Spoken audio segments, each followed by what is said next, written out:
Hello everyone, kembali lagi di sini bersama FocusIELTS.com. Kali ini kita punya kesempatan untuk mewawancari salah satu tutor kita. Keren banget, ada Mr. Hakiki. Hai Mr. Hakiki. Oke, Hi, masih Mr. Risa. Hi, bersama everyone, Pak. masih bersama saya Teresa dan Mr. Hakiki mungkin bisa memperkenalkan diri sedikit. Oke, ya. Jadi nama saya Hakiki, nama lengkap saya Muhammad Hakiki, dan saya lulusan S2 dari Universitas di Australia, namanya University of New South Wales, dan kebetulan ini kuliahnya sekitar 2015 sampai 2016 dengan beasiswa LPD. Wow, dapat beasiswa nih, salah satu tutor yang mantap banget ya. Emang tutor-tutor di FocusIELTS.com itu nggak ada tandingannya deh bener. Oke, wah, University of New South Wales. Kenapa pilih di sana sih, Mr. Hakiki, kalau boleh tahu? Jadi sebenarnya ketika kita untuk memilih S2 itu banyak pertimbangannya. Jadi kita nggak hanya sekedar lihat ranking universitasnya atau dan lain. Jadi kita cari kesesuaiannya. Jadi kita tujuannya misalnya saya belajar di bidang bahasa, dan bidang bahasa itu kan banyak sekali kan aspeknya, dan kita Mhm. lihat mana yang cocok bagi kita. Misalnya pada saat itu saya tertarik dengan pembelajaran bahasa kedua atau second language acquisition, dan universitas yang menawarkan itu kebanyakan di Australia, dan kebetulan ya dari semua universitas itu ya saya rasa paling cocok ya di UNSW. Jadi itu sih pertimbangan utama. Oke. Cocoknya kenapa nih kalau boleh tahu?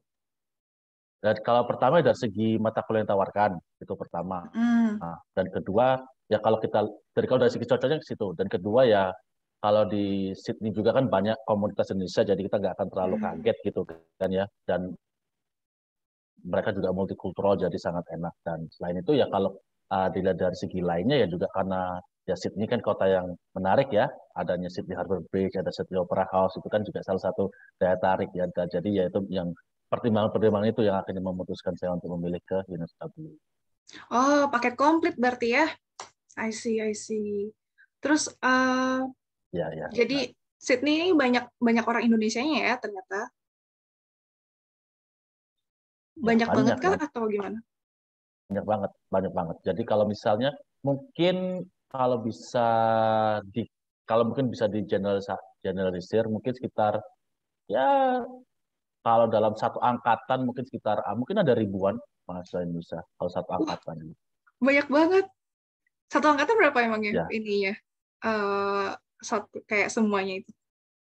kalau nggak salah satu angkatan sekitar 8 sampai 10 ribu kalau nggak salah. Enggak sih, sekitar 30 ribu, 30.000. sorry. Tapi Untuk tapi semua ya, jurusan ya, semua jurusan.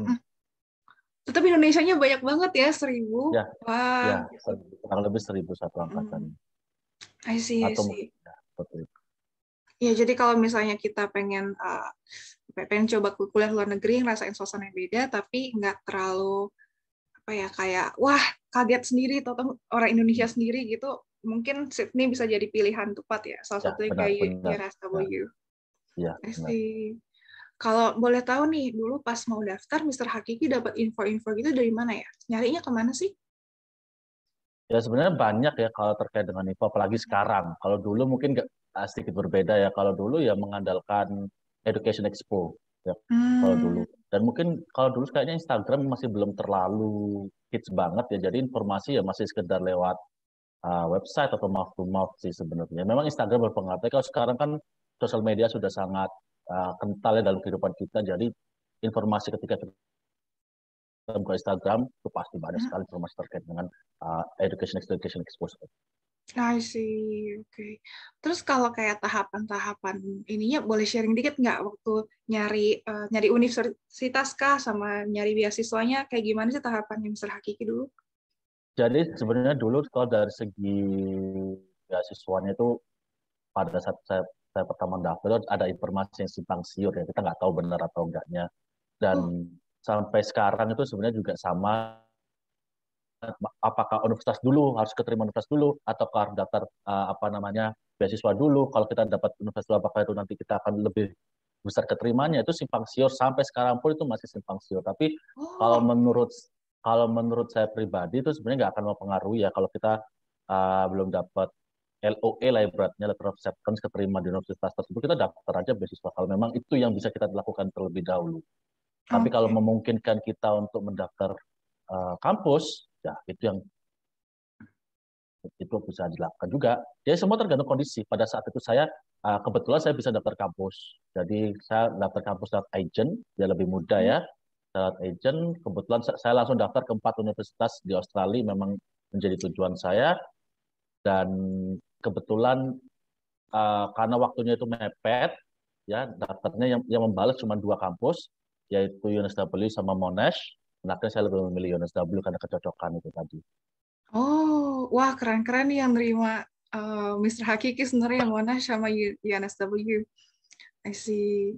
Terus, oh, berarti kalau misalnya kita daftar duluan, habis itu kita baru cari kampusnya, nggak apa-apa ya kalau kayak gitu. Nggak Kalau masalah, LPDP. karena kalau sekarang peraturannya sudah jelas. Kalau LPDP, kalau mulai tahun ini, kalau misalnya belum ada LOE, itu dikasih 18 bulan untuk cari LOE. Ah, I see. Tapi univnya harus univ yang udah kita tuju berarti kan, yang udah kita masukin ya ke Ya, LPDP. yang kita sudah pilih di LPDP. Oke, I see, I see. Oke, kalau LPDP sendiri itu ada yang banyak yang bilang ya tahapannya tuh ribet banget, kayak banyak banget gitu. Kalau boleh nggak sharing sedikit tentang pengalaman yang Mr. Hakiki? Jadi kalau dulu dibandingkan sekarang itu beda banget. Jadi apa namanya, tahapan-tahapannya dulu beda. Kalau dulu kita setelah administrasi itu langsung kepada tahap dulu ada namanya LGD ya. LGD itu kayak discussion, leaderless group discussion, yang dimana kita Oke. dikasih topik, terus kita suruh diskusi satu kelompok, terus kemudian diikuti dengan interview. Udah itu aja tahapannya. Dulu nggak seribet ini. Oh gitu. Gini, kita bisa katakan sekarang ini lebih ribet karena memang mungkin sekarang sudah lebih terkenal ya. Dulu mungkin LPDP masih belum ngehits banget tahun 2015. Karena tahun 2015 saya itu angkatan PK 30. Saya sampai lupa angkatan PK 3 berapa saya. Kalau nggak salah sekitar 34, saya angkatan PK 34. Oh, 34 sebenarnya udah tua juga ya usianya LPDP itu Iya, atau jadi gimana? Mm-mm. 34 tuh kalau nggak salah baru tahun kedua atau tahun ketiga. Karena dulu pada saat saya daftar tuh LPDP membukanya 4 kali setahun. Oh gitu, nggak 2 kali kayak sekarang ya? Enggak, dulu kan pernah 4 kali, terus pernah sekali setahun, terus Mm-mm. akhirnya sekarang kan 2 kali setahun. Nah, sekarang kan PK I see, terbaru kalau nggak salah sekarang PK 185. I see, I see, I see. Jadi kayak gitu. Jadi Kirain perubahannya 30. banyak banget. Kalau dulu cuma ada administrasi itu enggak, jadi gitu. Beda banget sekarang. Makanya kalau diminta untuk kasih pengalaman, ya itu tadi. Saya bisa kasih pengalaman, tapi tidak bisa otomatis diaplikasikan secara semua kan secara rata Iya, untuk iya. sekarang karena berbeda itu tadi. Iya, kurang relevan jadinya sih ya. Hmm, hmm. Kalau misalnya untuk daftar univ sendiri deh kalau gitu. Ke UNSW pakai agent itu berarti kita tinggal nyerahin ke agentnya ya. Kalau misalnya kayak Ya, misalnya Kiki.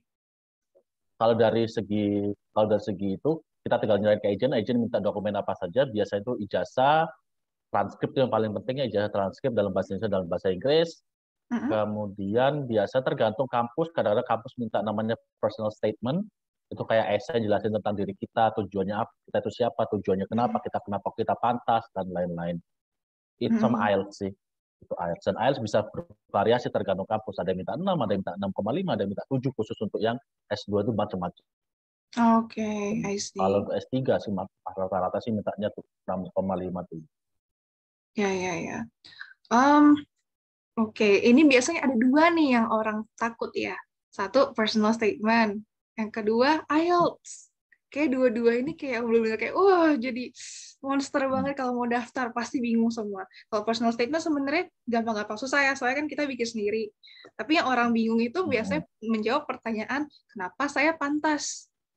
Gitu. Apalagi yang daftar kan pasti nggak semuanya Hmm. punya prestasi langit yang mungkin menang Olimpiade internasional atau Iya. pernah volunteer ini itu. Kalau Hmm. misalnya kita ngerasa biasa-biasa aja nih, ya pengalaman paling mungkin ikut apa ya, aktif di kelas atau misalnya kita ikut lomba di sekolah aja tuh tingkat kota aja. Kira-kira gimana cara ngemasnya ya biar bisa meyakinkan Mr. Aki?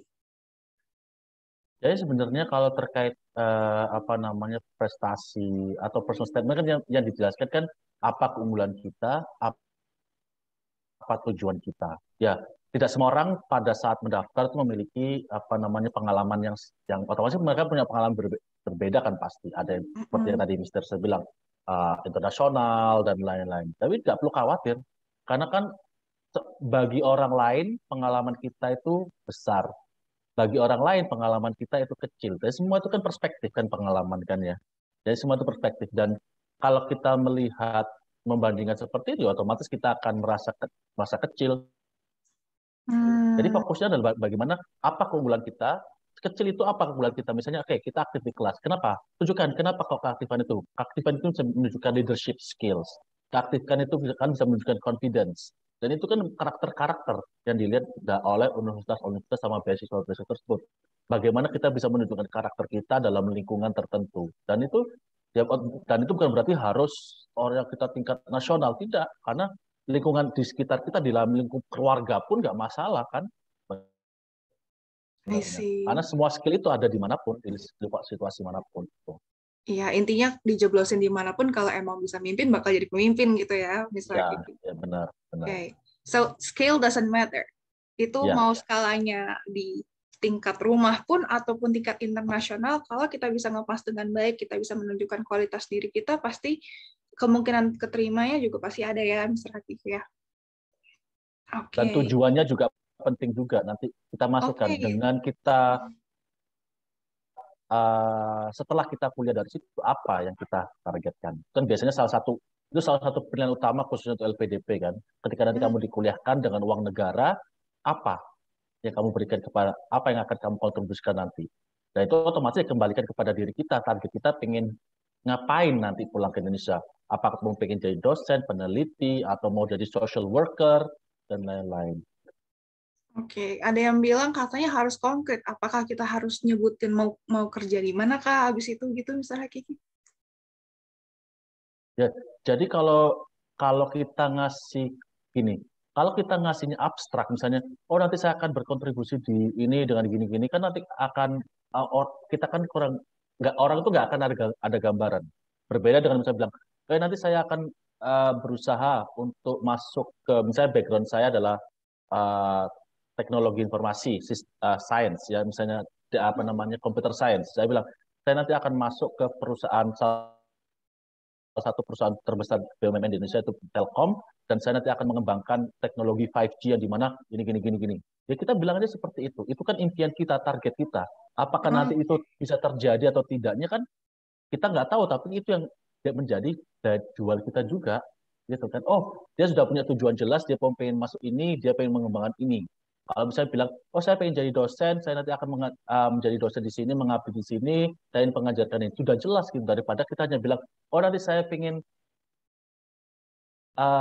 mengembangkan teknologi ini di sini, kan itu kurang jelas kan. Jadi kita kasih aja contoh yang konkret, dia memang mereka bisa orang itu bisa memvisualisasikan, oh iya akan seperti itu. Oke.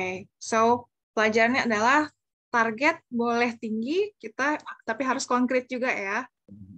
Gitu. Benar, benar. Mm-mm.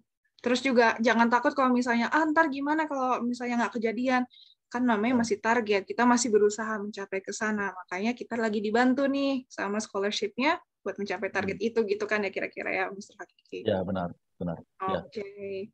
Oke, kayaknya cukup jelas ya untuk personal statement. Kalau pertanyaan yang paling paling susah biasanya itu dua, antara kenapa harus diterima sama targetnya gimana. Kalau IELTS sendiri, nah Mr. Hakiki kan juga ngajar IELTS sekarang ini. Hmm. Mungkin bisa ngasih sedikit tips untuk persiapan IELTS itu harus gimana, berapa lama mungkin. Oke. Jadi kalau untuk persiapan AS tergantung lamanya itu tergantung setiap individu ya. Kita mau tanya ke guru manapun itu pasti nggak akan bisa. Oh 2 minggu pasti bisa dapat 6,5. Kita harus lihat kan orang itu akan seperti apa dulu. Kita lihat oh kita kasih kan kalau di apa namanya fokus AS kan kita kasih pretest. Kita lihat oh kemampuan seperti ini. Nah dari setelah kita bisa memberikan prediksi oh kira-kira uh, student ini perlu waktu sekian lama sekian lama sekian lama.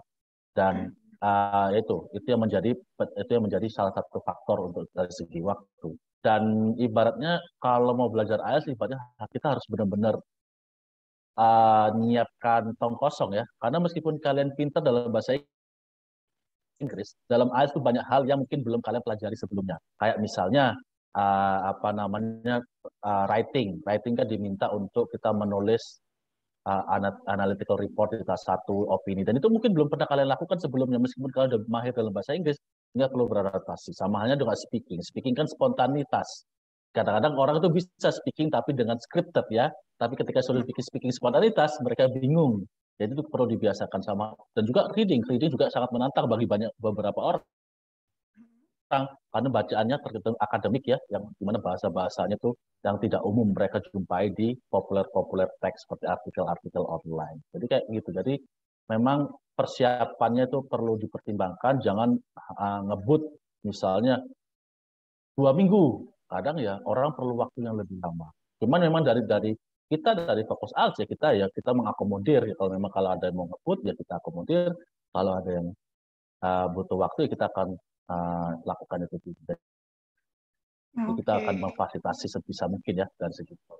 Yes, pasti. Banyak sih juga yang datang kayak mau ngebut. Bukannya nggak mungkin ya, Mr. Hakiki, tapi Bukannya nggak mungkin. uh, tapi ya harus sadar diri juga sih. Maksudnya kalau ngebut, kemampuannya memang masih jauh, ya jangan. Kayak misalnya nih, bukannya gimana ya, misalnya dari 5, kemampuan 5,5, mau dapat 7,5 dalam waktu 2 minggu, ya pasti jauh lebih susah daripada yang cuma mau naik dari 6,5 ke 7 misalnya, gitu kan ya. Mm-mm. Jadi kita sebagai apa namanya tutor guru ya kita hanya bisa memfasilitasi dan bisa mengingatkan, mewarning lah ibaratnya.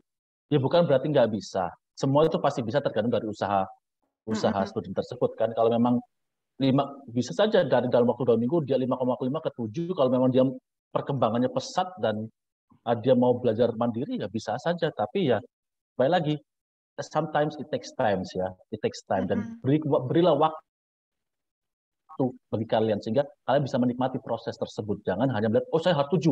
Kadang-kadang kan kita perlu proses untuk nikmat. Oh iya, oh seperti ini ya, seperti ini. Dan itu kadang ya bisa 1 bulan. Kalau secara ideal sih menurut saya sih kalau dengan misalnya dari 5 ke 6 misalnya ke 5 ke 6 atau 5,5 ke 6,5 saya rasa sih 1-2 bulan sih. Oke, 1-2 bulan belajar cukup ya, asal serius Ya, belajarnya. ya asal serius ya benar. Oke. Eh, Kalau boleh sharing sedikit ini, Mr. Hakiki kan dapat IELTS 7,5 ya dulu. Wah, Mm-mm. gimana dulu persiapannya biar bisa mencapai segitu? Ya, kalau persiapan ya kebetulan kan memang uh, saya pribadi kan didukung dengan background saya belajar bahasa Inggris. Jadi itu memang nggak bisa dipungkiri ya, memang itu berpengaruh. Sehingga, tapi seperti saya bilang tadi, meskipun saya belajar bahasa Inggris, saya yakin dengan kemampuan bahasa Inggris saya, tapi tetap saya kursus dulu. Saya sampai kursus kurang lebih ya sebulan itu tadi. Setidaknya untuk membiasakan diri dah. Soal IELTS seperti apa. Karena kan yang saya dulu pengalaman cuma di TOEFL sama TOEIC. IELTS nggak pernah sama sekali, ya kan ya. Dan tesnya juga mahal kan sekitar 3 juta. Jadi kita Ya, mau tes kan juga mikir kan, tanpa persiapan pun ya kita nggak mungkin kan tanpa persiapan. Jadi ya adalah kita ambil persiapan, kita lihat tesnya seperti apa ya, dan dengan setelah persiapan kurang lebih sebulan itu ya hasilnya 7,5 ya meskipun apa namanya kurang maksimal kalau menurut saya pribadi, tapi ya yang penting kan pada saat itu saya bisa jadi gunakan untuk apa namanya apa namanya beasiswa dan kampus. Dengan akhirnya dengan ALS itu sama kampus otomatis kan langsung diterima. I see. Minimalnya berapa waktu itu untuk kampus? Kalau kampus mintanya itu sekitar 6,5. Biasanya sih 6,5 kalau bidang bahasa ya. Oke. Kalau kalau Dan yang lain kalau bisa lebih rendah ya, bisa 6 juga. kalau yang biasanya lebih tinggi itu bidang bisnis malahan. Bisnis itu kan ada yang minta 7. Oh, iya Bisnis ya. sama hukum, sorry, bisnis sama hukum. Oh, I see. Malah bahasa lebih ini ya, lebih sedikit lebih santai daripada bisnis sama hukum ya. Kalau bahasa kayak linguistik itu Mm-mm. masih 6,5, tapi kalau udah ngambil yang teaching itu Mm-mm. 7 sama. Sama aja.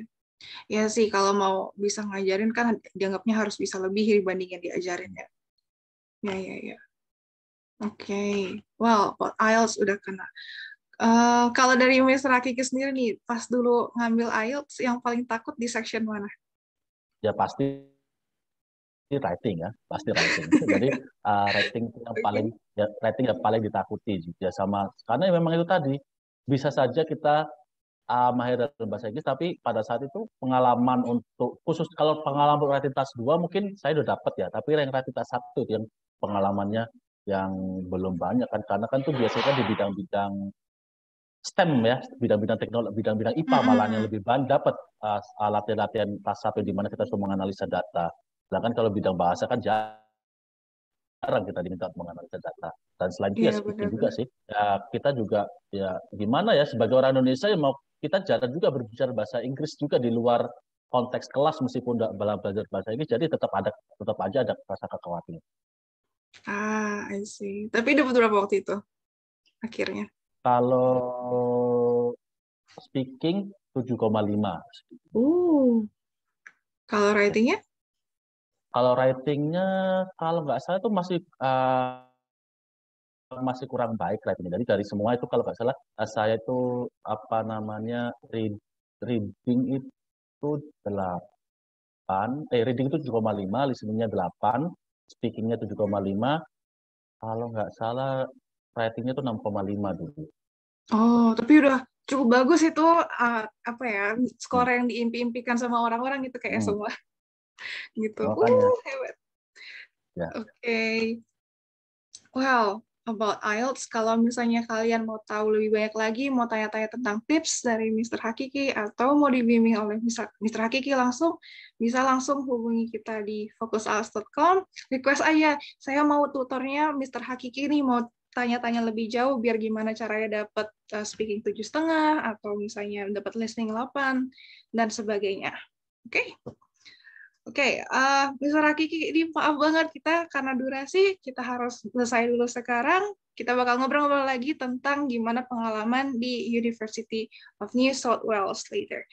Oke, for now, that's it guys. Tunggu ya untuk video part 2 kita ngobrol dengan Mr. Hakiki. See you! Bye bye.